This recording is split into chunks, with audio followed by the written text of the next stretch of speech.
Hi guys, welcome back to my YouTube channel. My name is Joy Gonoje, and this video is just going to be talking to us about how to get materials to study for your IELTS exam. Keep watching. Cool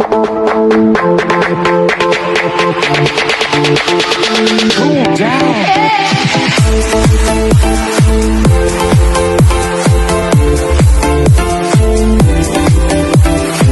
Hi, welcome back. So I've been getting a lot of questions in my DM asking me where can I get materials from to study, because I used to think like this was very easy to get, but getting these questions, I felt the need to do this video to answer some of the questions. Getting materials for IELTS is very, very easy. You don't need to buy materials. It's just online. Everything is online. For instance, your Cambridge materials, which is the first thing, you need your Cambridge materials, Cambridge 1 to 12. You can just go on Google, download it, like type Cambridge IELTS materials on Google. It's going to bring you the PDF copies. You can put PDF at the end as well. It will bring you the PDF copies. Download them on your phone. You can print them out if you're the kind of person that can't read on the phone. Because myself, I'm the kind of person that I don't know how to read on the phone. I don't know how to read PDF. So during my time, I printed out the materials and I was able to use them to practice. Then we also have the YouTube videos. I used E2 language, so you can make use of YouTube videos as well. Those were very helpful for me. E2 language on YouTube rather. E2 language on YouTube. Just type the name on YouTube, it will come out. They have lots and lots of IELTS materials, IELTS videos, different videos on the speaking, on the listening, on the reading, on the writing, everything, and the tips as well, and strategies to use to get this is everywhere there. So you can use that as well. So those were the two materials that I used. Those were the two platforms I used to study for my IELTS, to prepare for the exam, and I was able to pass it. So you can use that as well. Just download your Cambridge materials, get your E2 language, watch all the videos. What I did, I downloaded all the videos on my phone and then started watching all of them. Make sure that I watch everything, because I didn't want to miss out on any information, because you can just keep out on the most important part. So I try to download everything. I know now there is more and more, so you might not be able to download everything, but at least try to download the vital ones and those that directly relate to you.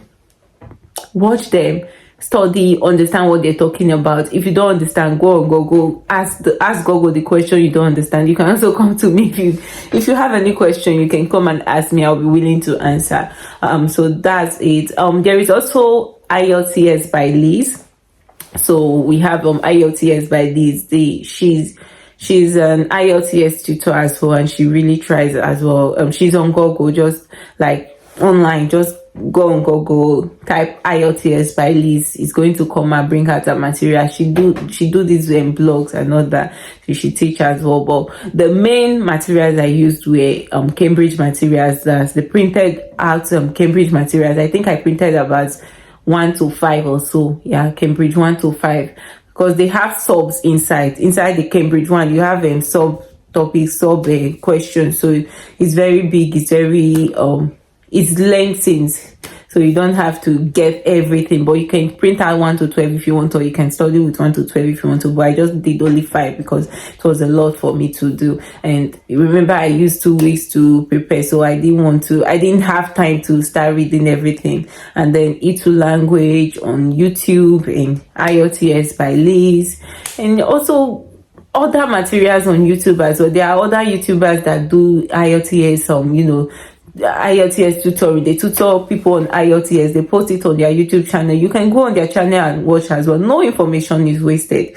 No information is wasted. There might be something, that you find on someone's channel that is not on E2 language. So you can just, pick out the information there.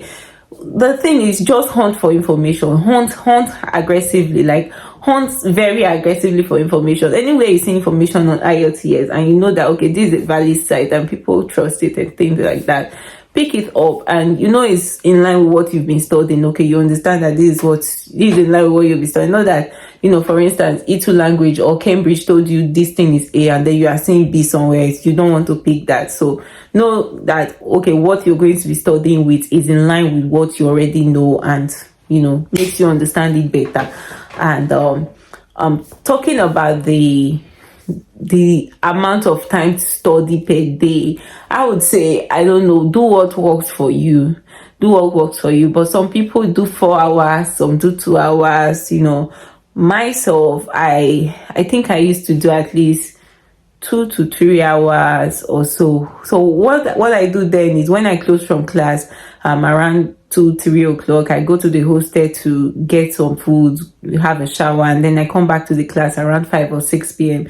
Let's just say 6 p.m. and then I stay in the class from that 6 to at least 8, sometimes 9, or sometimes even less. So just have a steady study time. Like, every day I'm going to study at least 2 to 3 hours, or 3 hours, or 2 hours, or 4 hours, or 5 hours, depending on your speed of studying. Because some people have a very high speed, like they study very fast and they get to understand it very fast. But some people, it takes time for them to understand the concept at hand. So for those kind of people that it takes time for, you want to lengthen your study period at least 4 hours, 5 hours, to be able to get an average understanding for that day. Because that your studying time, like your study speed, is very slow. You don't want to study for only 1 hour and go and rest. You might not gain enough for that day. So if you understand your speed of understanding things, and then apply it to form a reading schedule for yourself. If, for instance, you don't understand on time, like I said, try to make your study period every day like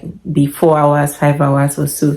And then I know some of us do work as well, so arrange it in such a way that it favors your working time. Say, for instance, you come back from work, you have to rest for a particular period of time, and then you start studying for this particular period of time, and do it every day. At least every day, make sure you gain something about the exam, because that's what you're preparing for at this point. After you pass the exam, you're not going to go back to start studying for it again. So during the period you're preparing for it, try to tell yourself that every day I'm going to gain something. Every day I'm going to study for something, like I'm going to understand something.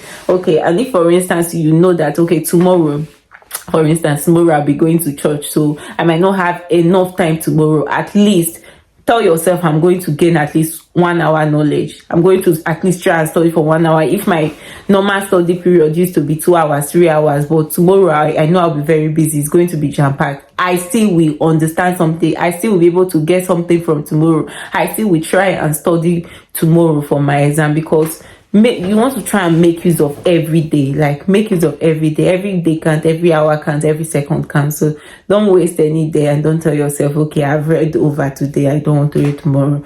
Anyways, do what works for you. Like I said, just do what works for you, and I'm blessed. I wish you all success, and if you're yet to subscribe to my channel, please do so. Thank you so much for watching. Have a great day. Bye bye.